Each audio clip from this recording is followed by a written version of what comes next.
Well, we have an excellent show for you tonight because we are continuing our Seasons Greens from Lambertville 2014 series of shows, and we have three excellent artists who are going to be here, here in studio tonight. So I guess we should just get started with that. All right, joining me now. Let me move that on in. Ladies and gentlemen, please welcome to the program Tom Amoriello? Amoriello. Very good. Good to see you. So, Tom, this is my first time listening to the CD today. Is my first time hearing you. Thank you. The piece, I'm really excited to be a part of the Season's Greeting from Lambertville CD. I moved to the town about 2 years ago, and I was approached by Mike to contribute to the CD, and I'm looking forward to playing in the concerts that we're having. There's going to be 2 concerts. One is actually going to be this Sunday at the YMCA. Do you know what time that begins? 2 p.m. And then on Wednesday, December 3rd at the Birdhouse, it's a Wednesday evening at 7 p.m. There's going to be another concert as well, promoting the CD.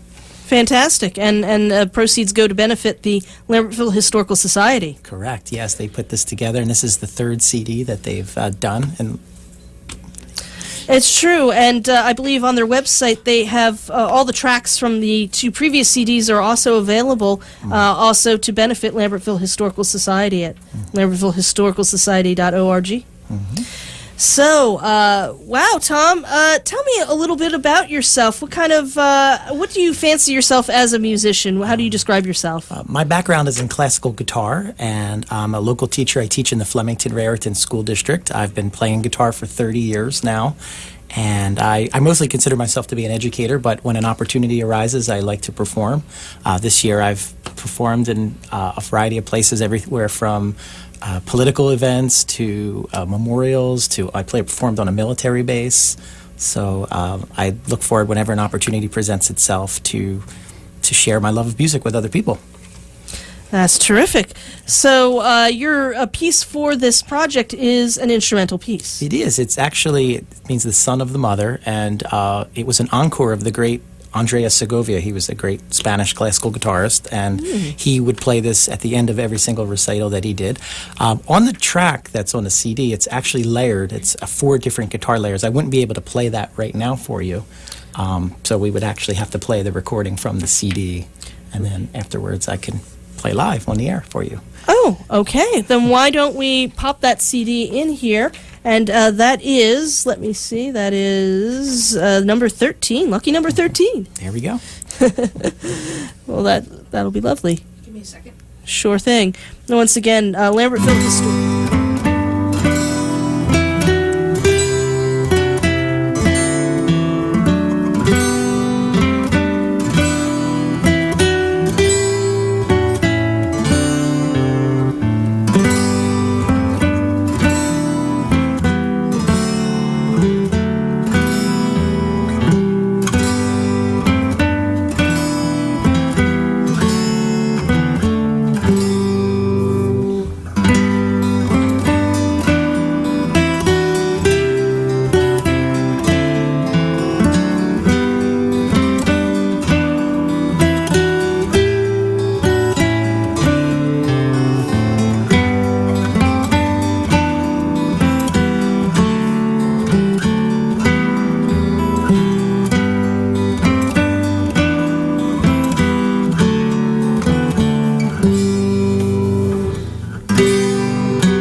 All right. So tell me again. I can't pronounce this perfectly, so I'm going to just let you tell me what that's called. Noi De La Mare. Okay. That's how it's pronounced. And it means Noi De La Mare. And it's the son of the mother or the son of the Virgin. Okay. And lyrically, it talks about giving gifts of raisins and figs to the newborn child.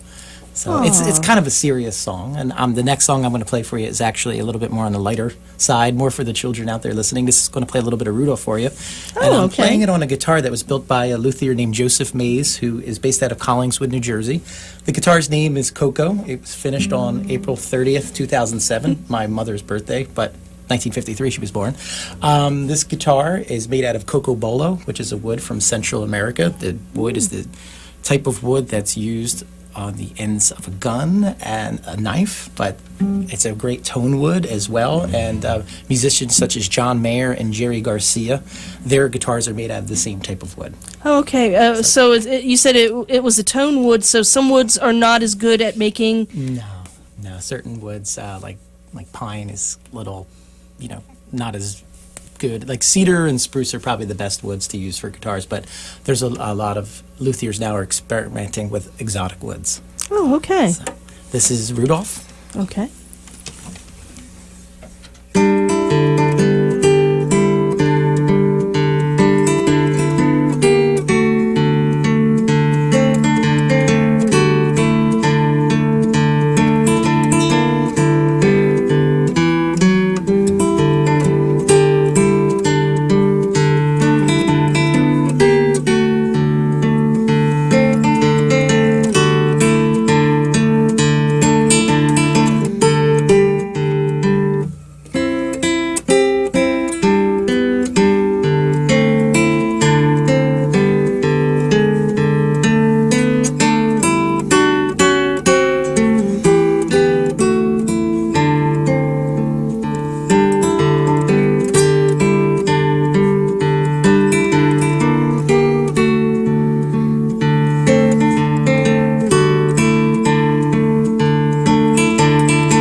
Thank you so much. Appreciate it. I know that's more of a kind of a kid's sort of a song, but it gets so much more poignant when you play it on on a classical guitar. Yeah, this is a complicated arrangement of it, believe it or not. Had many different voices going in it, but it's a lot of fun. And last year I played a concert in Lambertville at the library, a Christmas song, and didn't have a large audience there, but the kids that were in attendance really enjoyed listening to it. So yeah. Well, it is a lot of fun, and that is a lovely guitar. Thank you. I do appreciate it. Yeah.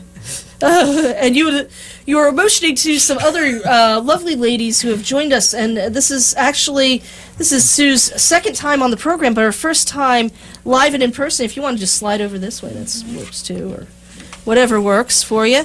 We've got a couple of microphones here. Do we need to lean in? There we go, and you can just nudge in a little closer to that microphone. There you go. Any case, and they can also pull towards you too. You don't have to just sidle up to it. You can just nudge it towards yourself. So, Sue Jacques. Jakes. It's Jakes. See, Yes. here I was giving you a nice French pronunciation. I know the Huguenots. You just never know about them. 1600 Huguenots. I know. It's my friend Chip Murgot. I always, before I learned to pronounce his name comfortably, I always wanted to French his name and turn it into Murgot and all that. No, he had German ancestry instead. Anyway. Well, thank you for the elegance. I appreciate it. C'est difficile. But no. Je suis impressed. Je ne sais quoi. I cannot compete. Anyway, see, I totally did not do so well in my 3 years of French, but I did 2 years, so that's where you have it all over me. yeah. See, it was required that I have 3 years of foreign language in high school. It was, yeah. I'm a little older than you. They only required 2. Yeah. Well, they had just come from a place where it used to be that what was desirable is to do 2 years of you do like a year where you would do like Latin and like samplings of different languages, and then they would used to recommend 2 years of Spanish, 2 years of French, and then they decided no, it's better for you to just concentrate on one or the other, and that's where I got caught up in it. So I ended up doing 3 years of French, which was required. Anyway, and you have Diane Mazzeo? Mazzeo. Mazzeo. Not quite as complicated as your Italian name, but it's okay. But you got the first name right. It's Diane with a Y, and also that also often gets butchered. So hats off to you. You got that. You got Diane with a Y. And you elegantize us, so that's very nice of you. C'est vrai. But anyway. Quit with the French, please. Yeah, back to English, Italian, since that's the chosen language of most of our audience here.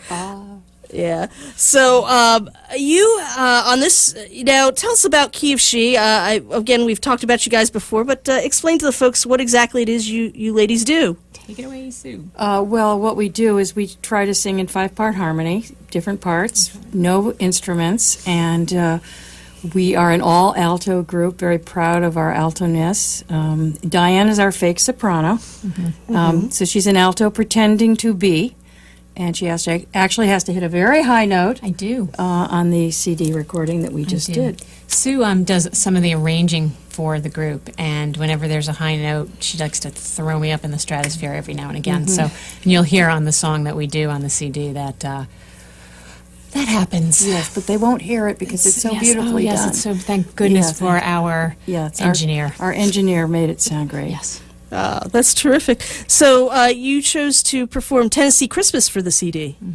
Yes, we did. An unusual song in a way because it's not as well known, but it was written by Amy Grant. And I'm a fan of hers, and I'm a fan of the song and have been for many years. And we thought when we got kindly asked to be on the CD, why don't we do something like that? It's very different. It's a very poignant song. Sort of addresses Christmas from a very homey standpoint. It's very sweet. We recently performed it for the first time, and the reaction we got from the audience was really lovely. Yeah, even tears. Aww. Yeah, it was kind of sentimental. Most people have never heard of it, and once they hear it, they really love it. Wow, I'm familiar with a lot of Amy Grant's. She, of course, having come from a Christian background, she does a lot of Christmas music. Yes. I'm familiar with a lot of her Christmas material, but not this particular song. So. Well, you have I hope you have a treat in store for you, because it's the way we sing it, not the way she sings it. Yeah. Well, shall we play it now? That would be great. It's number 8.